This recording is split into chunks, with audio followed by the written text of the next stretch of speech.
They destroyed one colony, they expected a warning. Humanity sent 700,000 warships. The colony of Meridian Fall sat on a quiet moon at the edge of human space. It was not a rich place. It had no great cities or famous leaders. It had farms, small schools, a single hospital, and about 200,000 people who had come there to build a simple life, far from the noise of Earth. The sky above Meridian Fall was pale blue in the morning and orange at night, colored by the gas giant it circled. Children played in open fields. Old men fished in the shallow lakes. It was, in every way, an ordinary place. Nobody on Meridian Fall knew that somewhere far above their sky, a fleet of alien ships was watching them.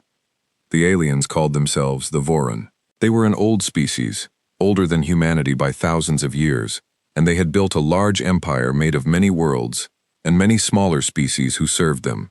The Voron believed in strength. They believed in showing new species their place in the galaxy the moment those species were found. This was not cruelty to them. It was simply how things had always been done. When a new species appeared, the Vorun would strike one small target, watch how that species responded, and then decide whether the new species deserved a place in the galaxy or deserved to be crushed and ruled. They had done this many times before. Every time, the result was the same. The new species would send a small fleet to protest. Sometimes they would send ships to fight back, but only a few, because they were afraid of losing more. The Voron would then offer terms. The new species would agree, because they had no choice. That was the way of the galaxy, as far as the Voron knew it. So when Voron scouts found the human colony of Meridian Fall, sitting alone and undefended at the edge of known human territory, the Voron commanders saw an easy first target. They would destroy it. They would wait for humanity's warning fleet. Then they would offer the same terms they always offered. Simple, clean, expected. The attack came without warning, in the middle of the night on Meridian Fall. 6 Voron warships dropped out of hidden space above the moon. They did not send a message first. They did not ask for a surrender. They opened fire on the main city of the colony, a small town called Aldris, home to about 60,000 people. The attack lasted 11 minutes. When it was over, Aldris no longer existed. The other smaller towns of Meridian Fall tried to send out final messages, calling for help, but the Voron ships destroyed the colony's only deep space relay station before most of those messages could leave the system.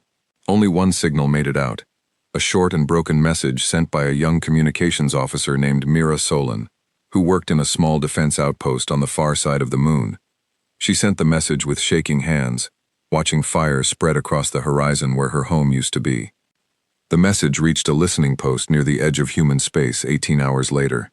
From there it was passed along, station to station, faster and faster, until it reached Earth only 2 days after the attack. By then, satellite images and drone footage from surviving automated systems on Meridian Fall had also arrived. The images showed the truth clearly. There had been no battle. There had been no fight. There had only been a slaughter of people who never had a chance to defend themselves. Humanity's government, called the United Terran Assembly, or UTA, received the news in a private meeting first. The room was silent for a long time after the images were shown.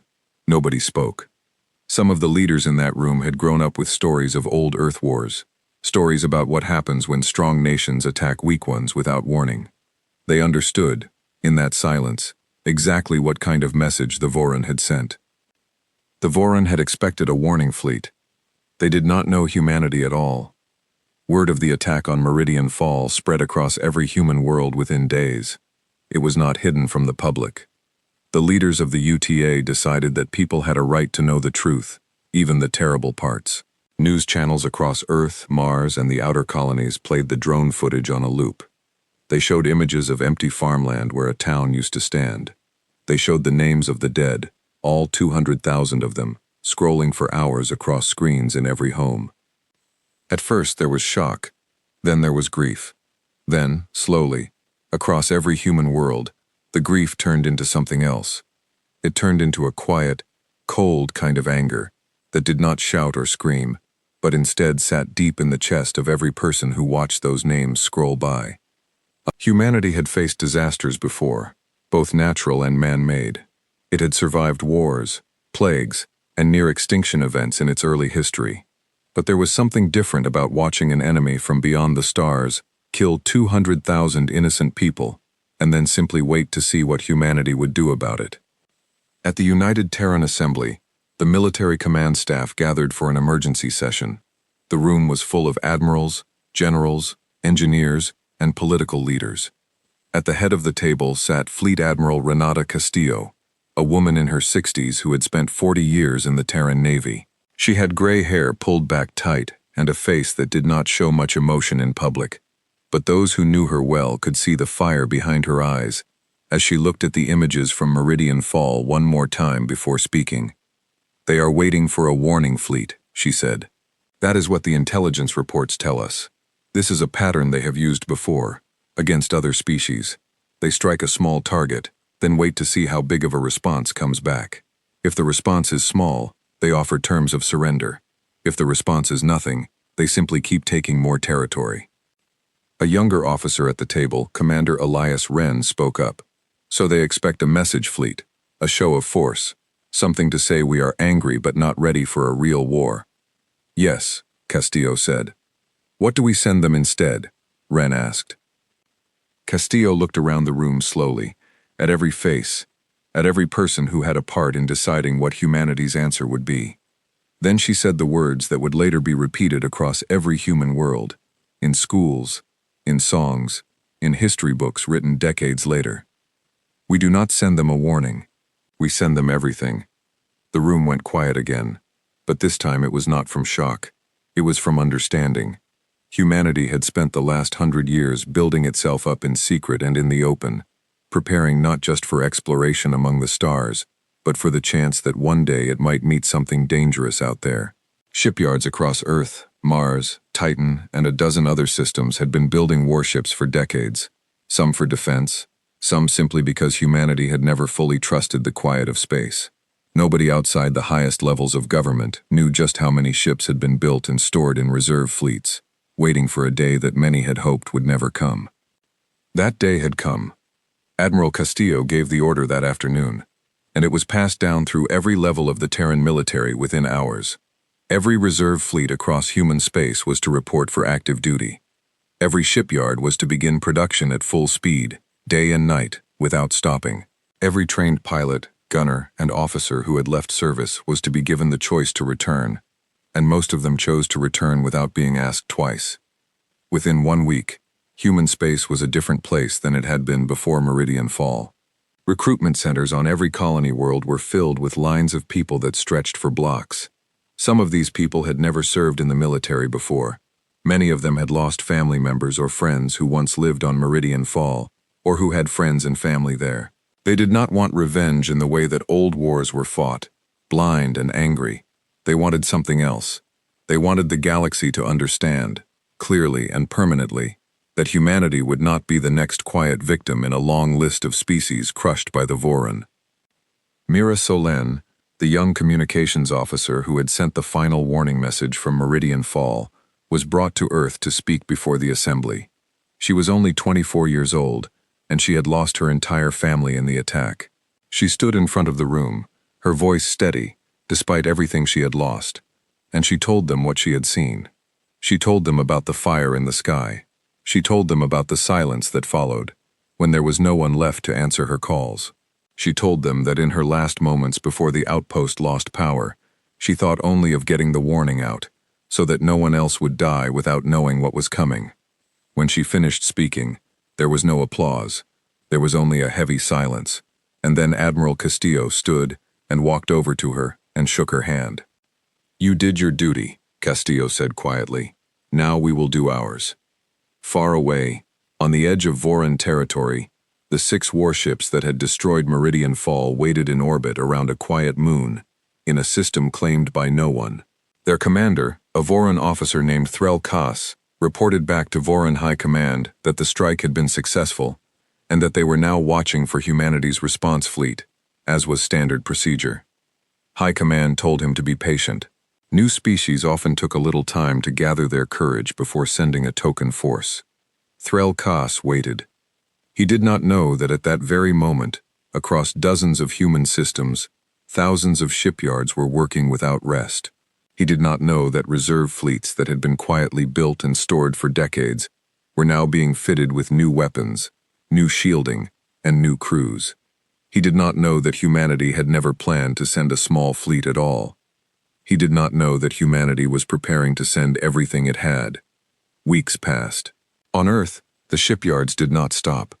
Steel and alloy were shaped into the hulls of new warships every hour of every day. Engineers who had once worked quiet, ordinary jobs building cargo freighters and passenger transports were now working alongside military designers, building weapons platforms faster than anyone thought possible. Old reserve fleets were pulled out of storage in the outer systems, fleets that many people did not even know existed, ships that had been built decades earlier during a time of caution, when human leaders feared exactly this kind of first contact scenario, were finally being put to use. At the same time, human diplomats reached out quietly to other smaller species along the edge of Voron territory, species who had also suffered under Voron rule or Voron attacks in the past. Many of these species were surprised that a species as young as humanity would even consider fighting back against the Voron directly. Most of them had learned over centuries that fighting back only led to more destruction. They warned human diplomats that resistance was pointless, that the Voron Empire was too large, too old, and too powerful for any single young species to challenge. Human diplomats thanked them for their warning and continued their preparations anyway. Admiral Castillo did not plan to fight the Voron the way other species had tried and failed to fight them before. She did not plan to send a small fleet to make a point, only to have it destroyed and used as another example for other victims to fear. She planned to send a fleet so large, so overwhelming, that the Voron would have no time to adjust, no time to call for reinforcements, and no time to believe what was happening until it was already too late. Reports later confirmed the final number of warships gathered for what would come to be called the First Response Fleet. It was a number that shocked every species in the region when it became known. 700,000 warships, carriers, destroyers, cruisers, battleships, and support vessels of every size, gathered from every corner of human space, crewed by soldiers who had trained for this moment, without ever truly believing it would come. It was the largest fleet ever assembled in the recorded history of the galaxy, at least as far as any species then knew. On the day the fleet was finally ready, Admiral Castillo stood on the bridge of her flagship, a massive vessel named the Meridian's Answer, built and named specifically in memory of the colony that had been destroyed. She looked out at the endless lines of ships stretching in every direction, filling the space around Earth's orbit like a second sky made of steel and light. Somewhere out there, among those ships, was Mira Solon, who had asked to serve as a communications officer once again, this time on the very fleet that would carry humanity's answer back to the Voron. Castillo activated the fleet-wide communication channel. Her voice reached every ship, every soldier, every pilot preparing for the journey ahead. They destroyed one colony, she said. They expected a warning fleet in return. A small message, a quiet protest, easy to ignore. She paused, letting the silence settle across the fleet before continuing. We are not sending a warning. We are sending everything we have. Let this be the last time anyone in this galaxy mistakes humanity's patience for weakness. The order was given. The fleet began to move, 700,000 ships turning together toward the edge of Voron territory, carrying with them the memory of 200,000 people who never had the chance to defend themselves.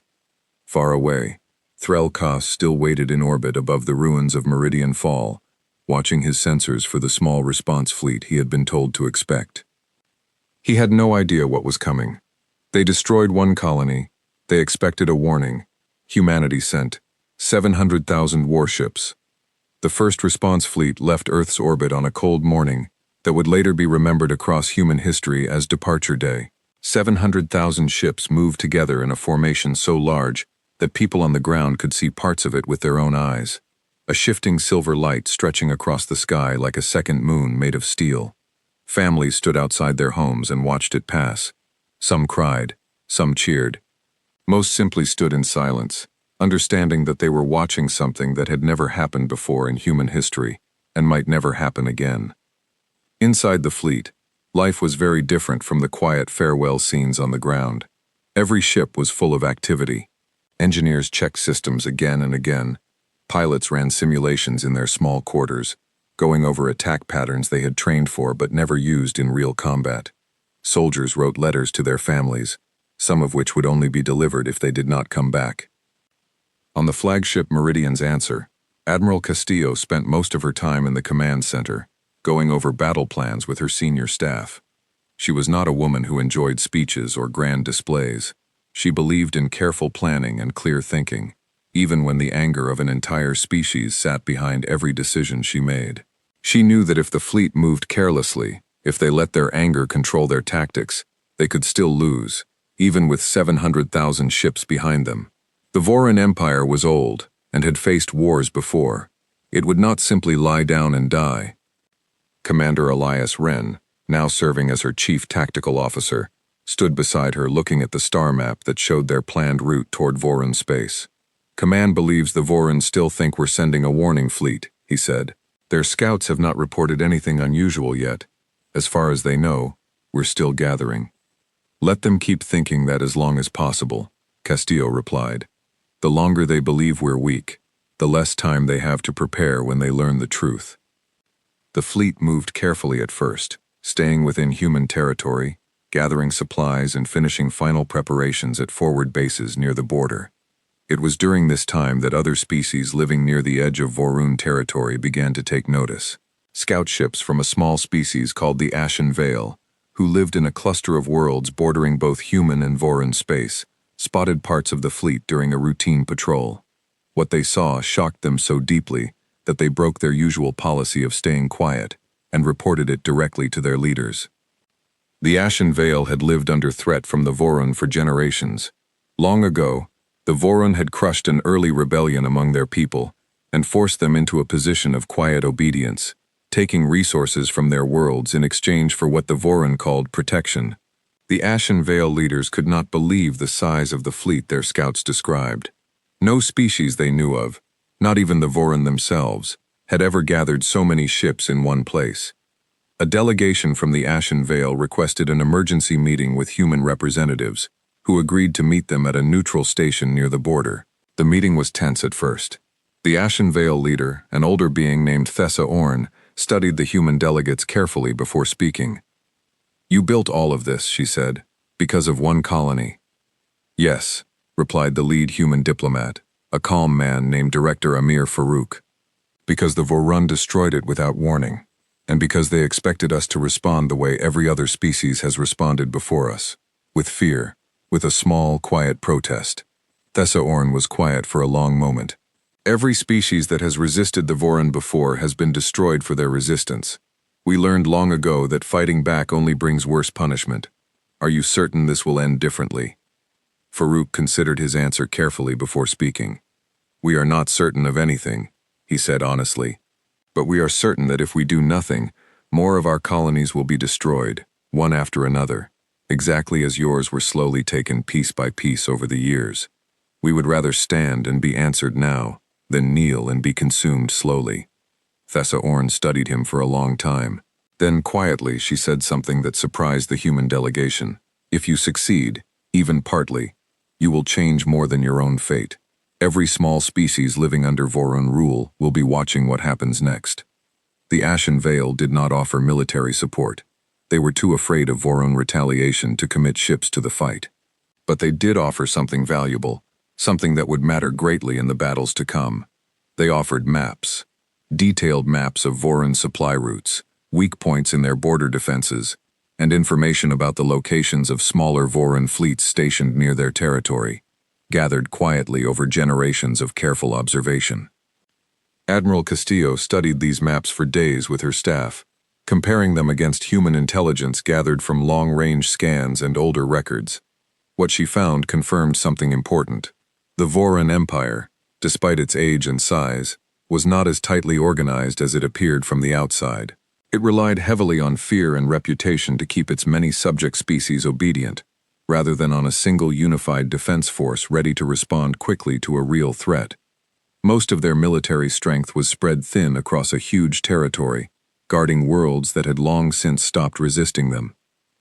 This meant that the border regions closest to human space including the system where Threl Kos still waited above the ruins of Meridian Fall, were only lightly defended. The Voron had never needed strong defenses there before. No one had ever pushed back hard enough to require them. That was about to change. Back on the border, Threl Kos had grown restless. Weeks had passed since the attack on Meridian Fall, and there was still no sign of any human response fleet. His scouts reported unusual activity deep within human territory, large gatherings of ships far greater than any protest fleet should require. But High Command dismissed these reports as human posturing, a display meant to look impressive without any real intention of fighting. "They are frightened," one of Kos's advisors told him.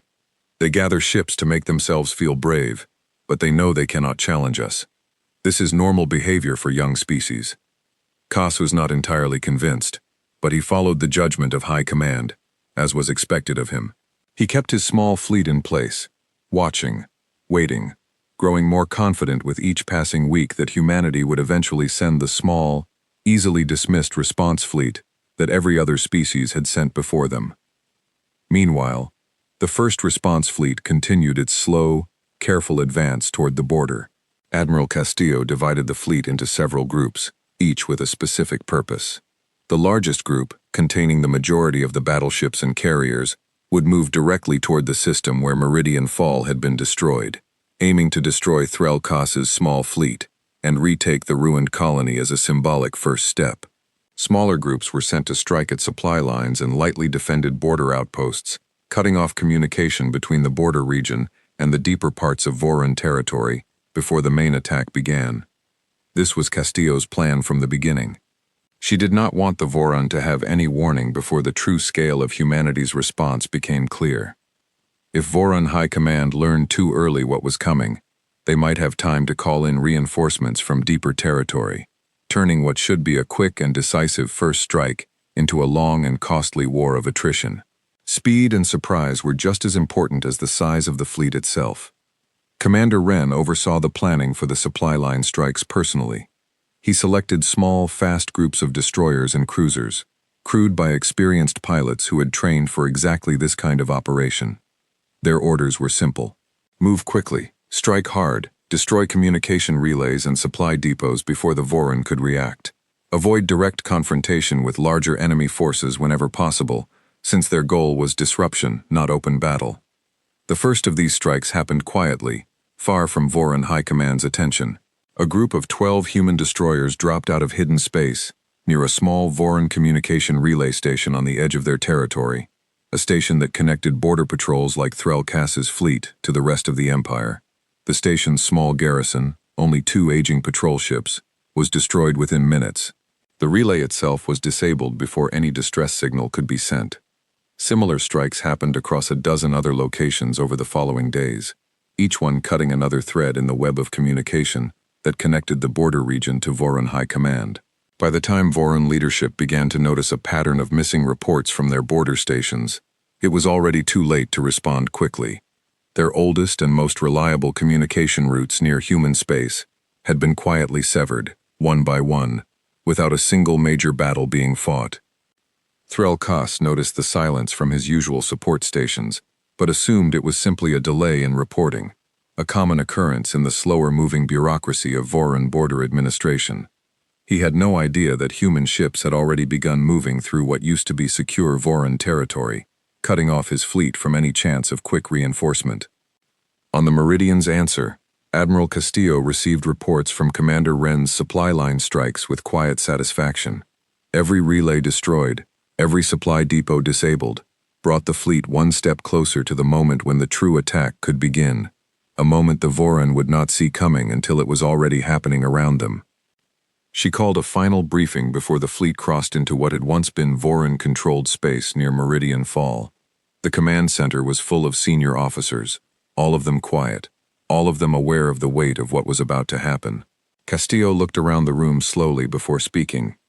"In 3 days, we reach the system where Meridian Fall once stood," she said.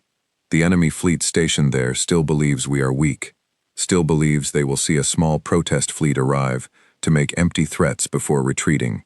They are wrong." She paused, letting her words settle across the room. "We are not sending a message this time. We already sent our message weeks ago, when we chose to build this fleet instead of writing a formal protest. Now we finish what that message started. We show them, and every species watching from the shadows, exactly what happens when the Voron mistake humanity's patience for weakness. The officers in the room nodded, quiet and focused, the anger that had driven them for weeks now settling into something colder and more useful, the calm readiness needed before a real battle. 3 days later, the first response fleet crossed the border into what had once been considered safe Voron territory, moving directly toward the system where Meridian Fall's ruins still floated silently in orbit, waiting for the response the Voron had expected all along. They were about to get it. They destroyed one colony. They expected a warning. Humanity sent 700,000 warships. Threl Kas was on the bridge of his flagship when the first alarms began to sound. At first, he thought it was a sensor malfunction. His fleet of 6 ships had been sitting quietly in orbit above the ruins of Meridian Fall for weeks, watching an empty system with no sign of any approaching threat. The sudden warning that dozens of unknown vessels had appeared at the edge of his sensor range seemed impossible. Then the numbers began climbing. Dozens became hundreds, hundreds became thousands. Within minutes, his sensor operators were reporting numbers so large that Kas himself refused to believe them at first, certain that something had gone wrong with their equipment. He ordered a full diagnostic check, but the numbers did not change. If anything, they kept climbing higher. "Sir," one of his officers said, voice shaking slightly, "sensors are reading approximately 700,000 vessels entering the system." Kas stared at the display in front of him, watching as the edge of the system filled with what looked like an endless wall of ships, stretching farther than his sensors could properly measure. For the first time since taking command of his small border fleet, he felt something close to real fear. "Send word to High Command immediately," he ordered. "Tell them the humans have arrived, and tell them the size of what we're seeing. All of it." His communications officer tried to send the message, but the signal would not go through. The relay stations that normally connected their small fleet to the rest of Voron space had gone silent days earlier, and no one had yet realized why. Kas's fleet was completely alone, cut off from any reinforcement, facing a force larger than anything the Voron Empire had ever assembled in a single place. Aboard the Meridian's Answer, Admiral Castillo watched the same numbers from the other side, watching her own fleet's sensors confirm that the small Voron force ahead of them had no chance of escape, and, more importantly, no way of calling for help. Commander Wren's supply line strikes had worked exactly as planned. The enemy was blind and alone. "They can't call for backup," Wren confirmed, checking the latest reports. "Every relay station within range has been disabled. As far as Voron High Command knows, everything out here is still quiet." Castillo nodded slowly. "Then let's make sure it stays that way a little longer. Begin the advance. No unnecessary destruction. We are not here to wipe out everything in this system. We are here to answer what was done to Meridian Fall, and to send a message that cannot be misunderstood." The fleet moved forward, thousands of ships breaking off from the main formation to surround the small group of Voron vessels still holding position above the ruined colony. Threl Kas watched helplessly as his sensors showed his 6 ships being completely surrounded by a force so large that escape was mathematically impossible. There was no gap in the formation large enough to slip through, no direction he could run that did not lead directly into more enemy ships. He considered his options carefully. Surrender was not something the Voron military trained its officers to consider seriously. Their culture valued strength above almost everything else, and a commander who surrendered without a fight was seen as bringing shame not just to himself, but to his entire family line. But Kas was not a foolish man. He understood mathematics, and the mathematics in front of him made it clear that fighting would accomplish nothing except the pointless deaths of everyone under his command. Still, old habits and old training were powerful things. Kas gave the order to open fire, hoping perhaps to do some small amount of damage before the end, hoping to die in a way that would at least be remembered as an attempt at resistance rather than quiet surrender. The battle, if it could even be called that, lasted less than 4 minutes.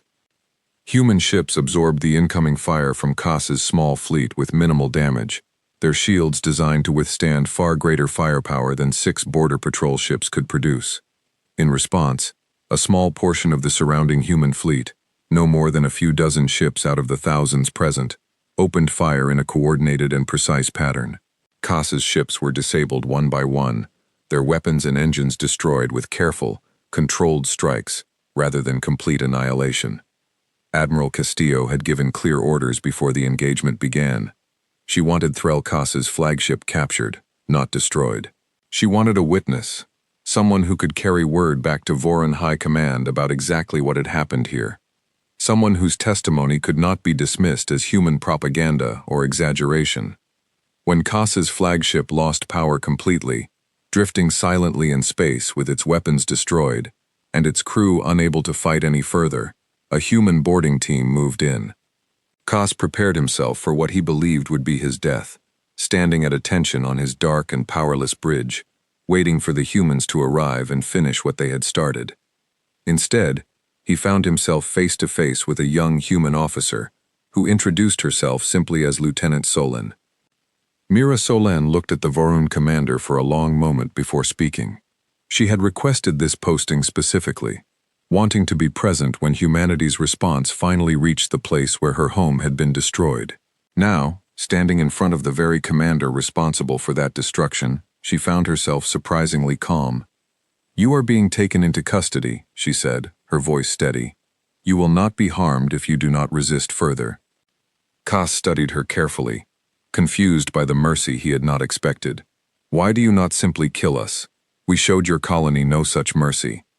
"Because we are not you," Solon replied simply, "and because someone needs to survive this, to tell your leaders exactly what happened here today." Cass and his surviving crew were taken prisoner without further incident.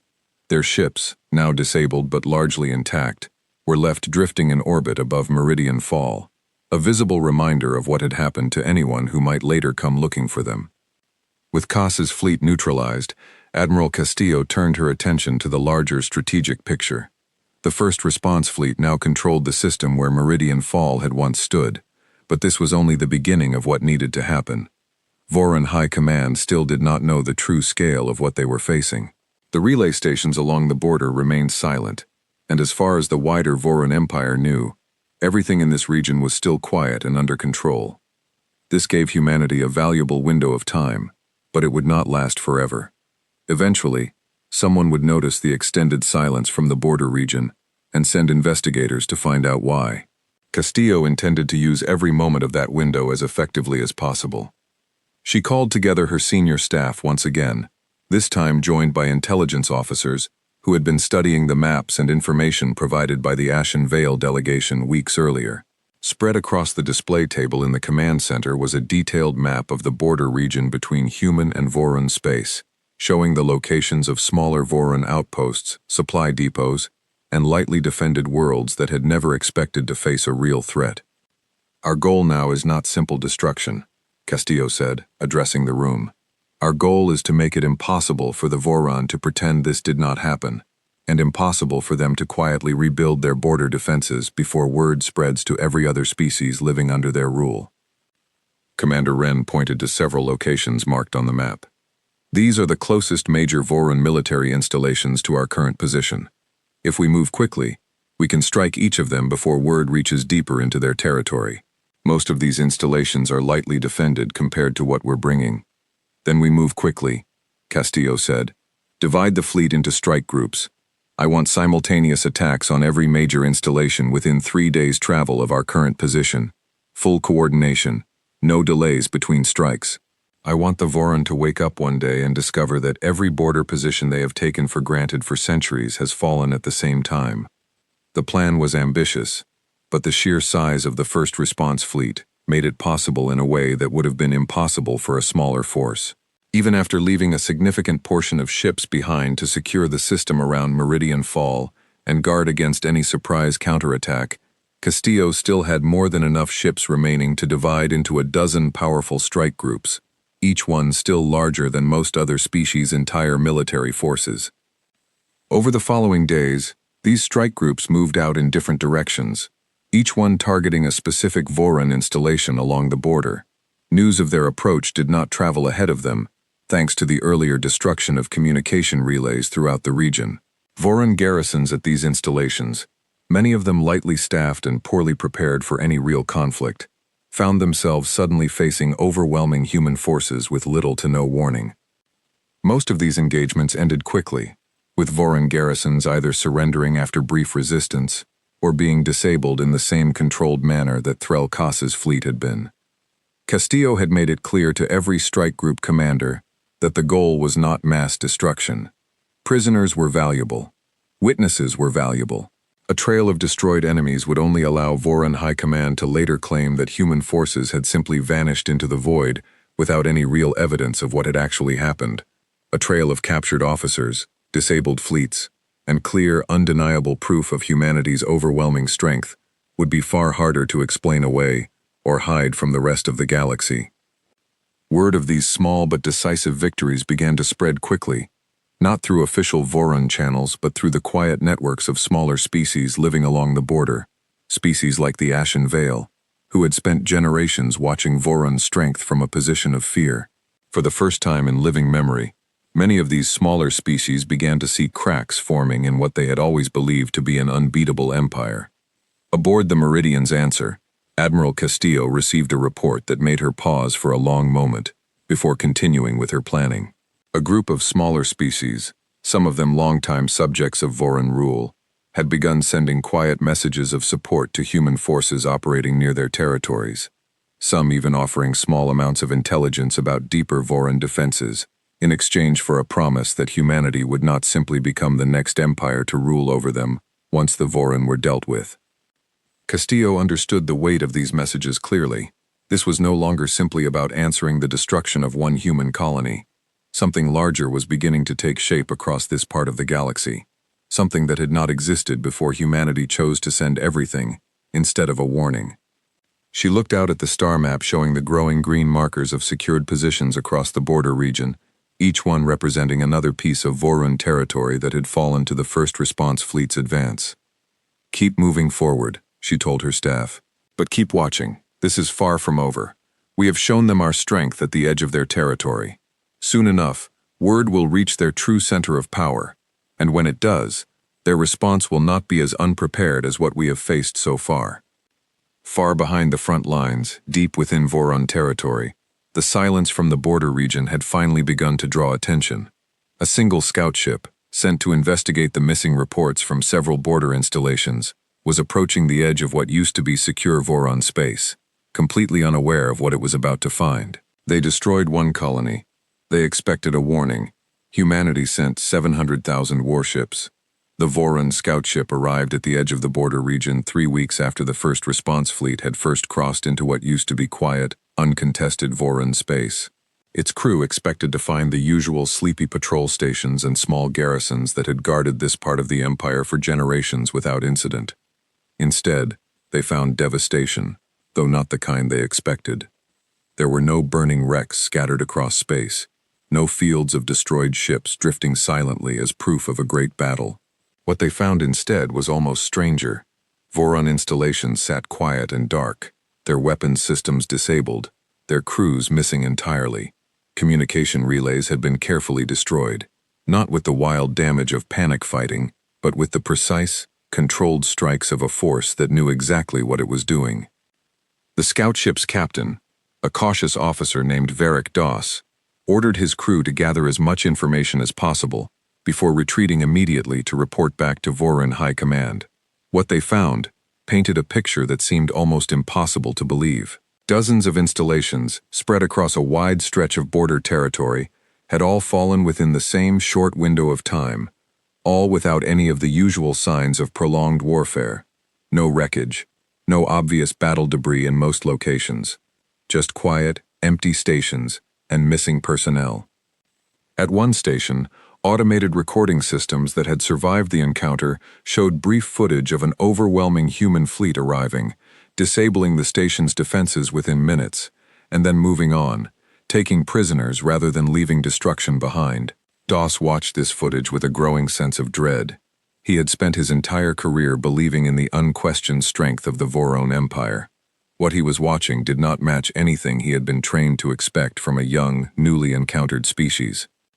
He sent his report back to High Command immediately, flagged with the highest priority available.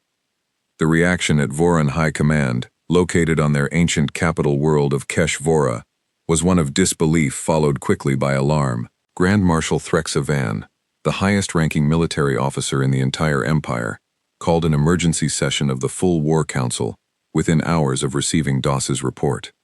The council chamber, usually a place of calm and controlled discussion, was filled with raised voices and urgent questions as officers tried to make sense of what had happened along the border. "This cannot be accurate," one council member insisted, staring at the images from the scout ship's report. "No species responds to a single strike with a force of this size. It goes against everything we have observed in every first contact scenario for the last 300 years. And yet here is the evidence," Grand Marshal Van replied coldly, gesturing toward the display showing the scale of destruction, or rather, the scale of quiet, controlled conquest that had swept through their border territories. Threl Koss and his fleet have not reported in for weeks. A dozen other installations along the same border region have gone completely silent during the same period. This is not a coincidence. This is a coordinated action on a scale we have never encountered before. The council fell into tense discussion, trying to understand what kind of species would respond to a single colonial strike, a strike meant only as a demonstration of Voron's strength, with what appeared to be their entire military force. Most Voron officers present had spent their careers dealing with smaller species who either accepted Voron dominance quietly or offered brief, doomed resistance before being crushed and absorbed into the Empire's control. Nothing in their long history of expansion had prepared them for an enemy that would respond to a warning strike with total, immediate mobilization. Grand Marshal Van understood, faster than most in the room, exactly how serious this situation truly was. He had spent decades studying the patterns of newly encountered species, and he recognized immediately that whatever this human species was, they did not follow the patterns the Voron had relied on for centuries. If humanity had truly mobilized their entire military in response to a single colonial strike, and if that force was truly as large as the scattered reports suggested, then the Empire was facing something far more dangerous than a simple border dispute. "We cannot afford to underestimate them further," Van said, silencing the arguing council with the weight of his voice. "I want every available fleet within 3 sectors of the border region mobilized immediately. I want our full military intelligence network activated to determine the true size and capability of this human force. And I want direct communication attempted with human leadership before this situation escalates any further than it already has." The order to mobilize sent ripples of urgent activity across the closer regions of Voron territory. Fleets that had spent decades stationed quietly around less troublesome worlds were suddenly called into active service, ordered to gather near the border region as quickly as possible.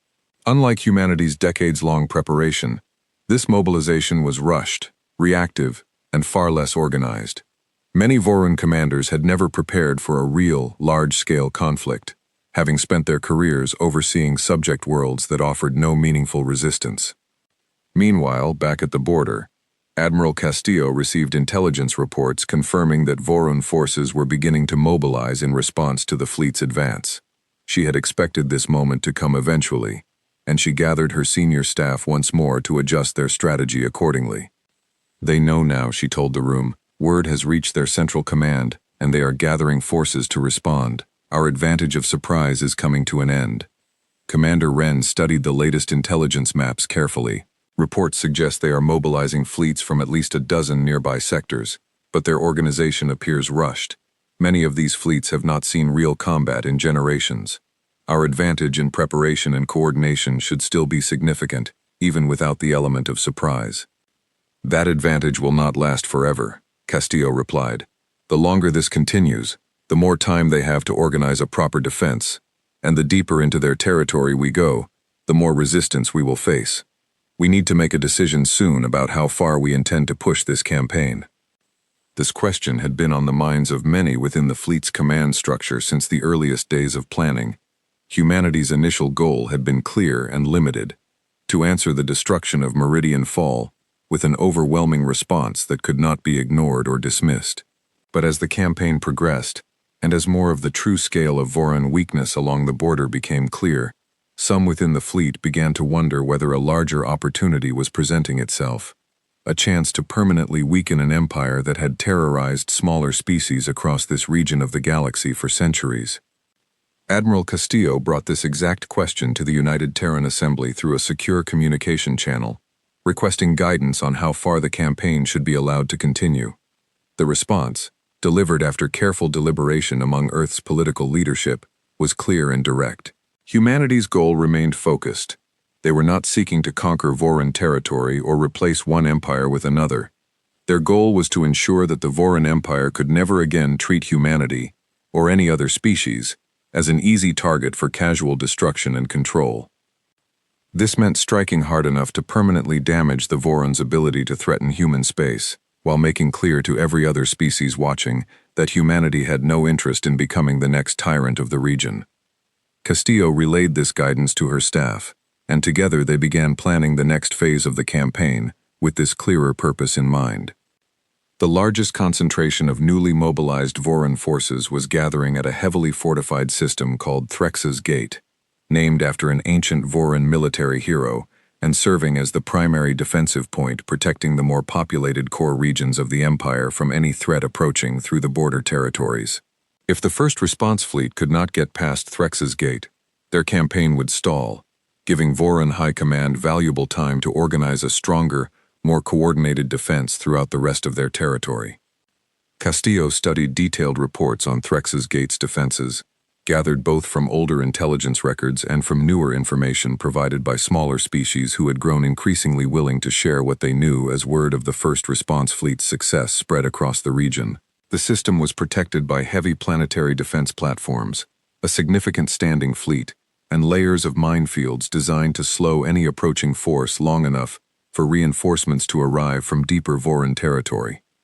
It would not be an easy battle, not even for a fleet as large as the one Castillo commanded. But she had spent weeks studying not just the technical details of Voran defenses, but the deeper patterns of how the Voran made decisions, how their command structure worked, and how their long history of dominance had left them unprepared for a determined, coordinated enemy who refused to follow the patterns they expected. She called her senior officers together one final time before beginning the approach toward Threx's Gate. "This will be our hardest fight so far," she told them honestly. "The enemy here has had time to prepare, unlike every engagement before this one. They will fight with everything they have, because they understand now what is at stake if this gate falls." She paused, looking around the room at the officers who had led their people through weeks of careful, controlled advance across what used to be secure Voran territory. But they are still fighting with old patterns, old assumptions about what an enemy fleet looks like and how it behaves. We are not that enemy. We never were. Let's remind them of that one final time. The fleet began its slow, careful approach toward Threx's Gate, moving with the same discipline and coordination that had carried them through every engagement since crossing the border weeks earlier. Behind them, word of their advance had finally begun spreading rapidly across Voran territory, no longer able to be hidden or dismissed as isolated incidents along a quiet border. Ahead of them, at Threx's Gate, Voran forces prepared for what their commanders now understood would be the defining battle of the entire conflict, gathering every available ship and resource in a desperate attempt to stop the human fleet before it could push any deeper into the heart of their ancient empire. Neither side fully understood yet just how much this battle would change the balance of power across this entire region of the galaxy. They destroyed one colony. They expected a warning. Humanity sent 700,000 warships. Threx's Gate was unlike anything the first response fleet had faced so far in the campaign. Unlike the lightly defended border installations that had fallen quickly in the early weeks of the advance, this system had been built over centuries specifically to stop any invading force before it could reach the heart of Voran territory. Massive defense platforms orbited the system's main planet, each one armed with weapons powerful enough to threaten even the largest human warships. A standing fleet of several thousand Voran vessels waited in careful formation, reinforced in recent weeks by every ship Grand Marshal Van had been able to gather from nearby sectors. Layers of hidden minefields stretched across the approaches to the system, designed to slow and damage any force attempting to push through. Grand Marshal Van himself had traveled to Threx's Gate to personally oversee its defense, understanding that if this system fell, there would be little standing between the human fleet and the deeper, more populated core of Voron territory. He stood on the bridge of his flagship, watching sensor reports as the massive human fleet began its approach, and for the first time in his long military career, he felt genuine uncertainty about the outcome of a battle. Their numbers remained steady, his tactical officer reported. Approximately 700,000 vessels, matching earlier reports from border engagements. They are not concentrating their entire force in one line. They appear to be preparing multiple simultaneous approach vectors. Van studied the approaching formation carefully. Every instinct built from decades of traditional Voron military doctrine told him that no force, regardless of size, would attempt a direct assault against a defensive position. Standard military logic suggested a smaller, more cautious approach, testing defenses carefully before committing to a full engagement. But everything he had learned about this human fleet over the past several weeks told him they would not follow standard logic. He was right. Admiral Castillo had spent days studying every available detail about Threx's Gate's defenses, working closely with her engineering and tactical staff to develop a plan that would minimize casualties while still delivering a decisive blow. She understood that a direct, single-line assault against such heavily fortified defenses would result in heavy losses, exactly the kind of drawn-out, costly battle that could weaken humanity's position, even in eventual victory. Instead, she divided the fleet into more than a dozen separate strike groups, each one approaching the system from a different angle, designed to overwhelm the defenders' ability to concentrate their firepower on any single approach. Smaller, faster groups moved first, tasked with locating and destroying the hidden minefields that guarded the system's approaches. Human engineers had spent the earlier weeks of the campaign studying captured Voron mine technology, taken from smaller border installations, giving the fleet valuable knowledge about how to detect and disable these defenses before they could cause significant damage. This preparation paid off. What should have been a devastating minefield, capable of crippling dozens of approaching ships, was instead cleared with only minor losses, opening safer paths for the main fleet to advance. The defense platforms opened fire as soon as the human fleet came within range, unleashing powerful barrages designed to devastate approaching forces. But the sheer number and spread of the human strike groups made it impossible for the platforms to concentrate their fire effectively. Ships took damage, and some were lost, but the coordinated, spread-out nature of the human advance meant that no single group bore the full weight of the system's defenses alone. Aboard the Meridian's Answer, Admiral Castillo watched the battle unfold across multiple displays, coordinating her strike groups with calm, careful precision. She had trained for this moment for years, long before Meridian Fall had ever been attacked, back during the quiet decades when human military planners had first begun preparing for the possibility of exactly this kind of large-scale conflict. Group 7 has cleared the primary minefield, Wren reported. Groups 3 and 9 are engaging the main defense platforms directly. Voron fleet is beginning to break formation to respond to multiple approach vectors. This was exactly what Castillo had hoped to see. A unified, well-coordinated defense might have held against even the massive human fleet for a significant amount of time, trading losses steadily while waiting for reinforcements from deeper Voron territory. But a defense forced to split its attention across a dozen different threats at once, made up largely of ships and crews unaccustomed to real large-scale combat, began to fracture under the pressure far more quickly than a more experienced or better coordinated force might have. Grand Marshal Van watched his carefully prepared defense begin to unravel with a growing sense of dread. He had trained his officers according to traditional Voron doctrine built around centuries of facing smaller, less coordinated enemies who rarely challenged Voron defenses directly at all. Nothing in that doctrine had prepared his commanders for an enemy capable of executing a dozen coordinated attack vectors simultaneously, forcing constant, difficult decisions about where to concentrate their limited defensive resources. Concentrate all remaining fleet strength on the largest approaching group, Van ordered, hoping to at least inflict significant damage on the main body of the human force, even if the overall defense could not hold. If we cannot stop them entirely, we make them pay a heavy price for every step forward. But even this desperate strategy struggled against the reality of the numbers involved. The main human strike group, while large, was still only a fraction of the total fleet, and Castillo had specifically designed her strategy to ensure that no single group carried irreplaceable strategic value. As Voron forces concentrated against this group, Other human strike groups continued advancing through the gaps left in the weakened defense, moving steadily closer to Threx's Gate's central defense platforms and the planet itself. The battle raged for nearly 6 hours, far longer than any single engagement during the campaign so far, and it was, without question, the hardest fighting the First Response Fleet had faced since crossing into Voron territory. Losses on the human side were heavier than in previous battles, though still remarkably light compared to the scale of destruction being inflicted on Voron defenses in return.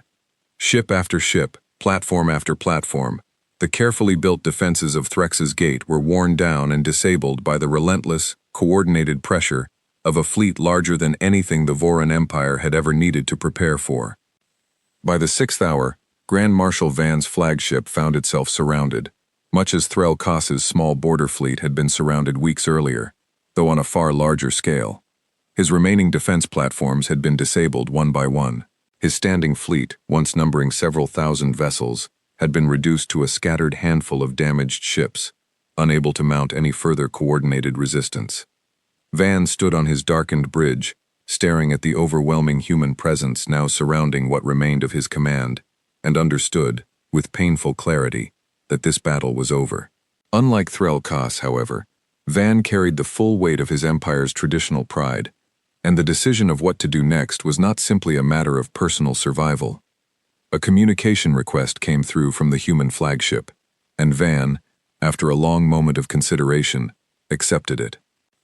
Admiral Castillo appeared on his display, calm and steady despite the intensity of the battle that had just concluded. "Grand Marshal Van," she said, "your defense has been thoroughly defeated. I am prepared to offer terms that will spare the remaining lives of your crews, provided you agree to certain conditions." Van studied her carefully, searching for any sign of the fear or uncertainty he might have expected from a young species facing a battle of this scale. He found none. "What conditions do you require?" he asked, his voice carrying the weight of a man who understood he had no real alternative left to consider. "Full surrender of remaining forces in this system," Castillo replied. "A formal acknowledgement, recorded and shared openly, of what happened at Meridian Fall, and of the Voron Empire's responsibility for that attack, and a binding agreement that human space, and any species who chooses to align themselves with human protection going forward, will be considered permanently outside the reach of Voron expansion or aggression." Van was silent for a long moment, considering the weight of what was being asked. Traditional Voron pride resisted the idea of such a public admission of failure, but the mathematics of his current situation left little room for pride to influence his decision any further. His fleet was destroyed, his defenses were broken, and beyond this immediate battle, he now understood clearly that his empire faced a species entirely unlike anything they had encountered in their long history of expansion, a species that could not be intimidated into quiet submission the way so many others had been before. "I accept your terms," Van said finally. "On behalf of the Voron Empire, I acknowledge the wrongful destruction of your colony at Meridian Fall, and I agree to the boundaries you have described." The formal surrender at Threx's Gate was recorded and, per Castillo's insistence, shared openly not just with human authorities, but with every smaller species living within reach of Voron influence, who had spent generations living in quiet fear of an empire that had never faced real consequences for its actions.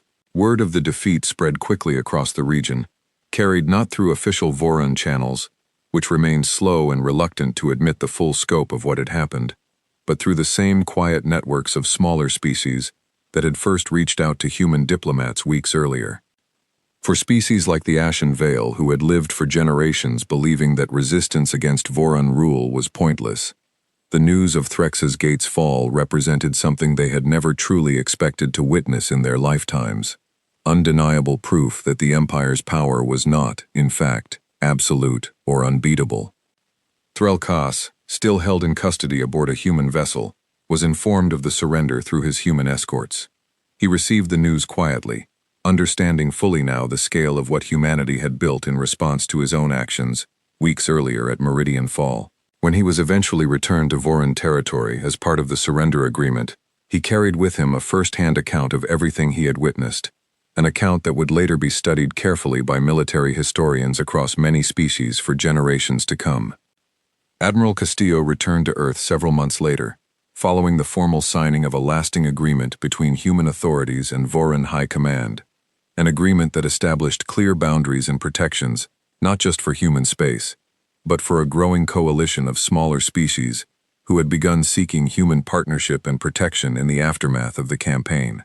She stood once again before the United Terran Assembly, delivering a final report on the outcome of the campaign that had begun with the destruction of a single quiet colony. "They destroyed one colony," she said, echoing the words that had first opened this entire chapter of human history, expecting a small warning fleet in return, a quiet protest they could dismiss or crush without consequence. "Instead, we sent everything we had, and in doing so, we changed the balance of power across this entire region of the galaxy." She paused, thinking of Mira Solon, who had returned home with the fleet and had chosen to help lead the early rebuilding efforts at what remained of Meridian Fall, determined to see the colony rebuilt as a living memorial to everyone who had been lost there. "We did not do this out of a desire for conquest or empire," Castillo continued. "We did it because 200,000 innocent people deserved an answer that could not be ignored, ground into silence, or forgotten. Let this stand as a lesson, not just to the Voron, but to any power in this galaxy who might one day mistake humanity's patience for weakness. We do not forget, and we do not send warnings." The assembly rose to their feet in quiet, respectful applause, not the loud celebration of a victorious war, but the steady, solemn recognition of a species that had faced an impossible test and had answered it not with fear, but with unity, preparation, and an unwavering refusal to let the deaths of their people go unanswered. Far away, at the edge of what had once been unquestioned Voron territory, construction had already begun on a new memorial station orbiting the rebuilt colony of Meridian Fall, a quiet reminder standing at the border between two very different eras in the history of this region of the galaxy, one where humanity had simply been a small, unknown species among the stars, and one where they had proven, decisively and permanently, that they would never again be anyone's easy target.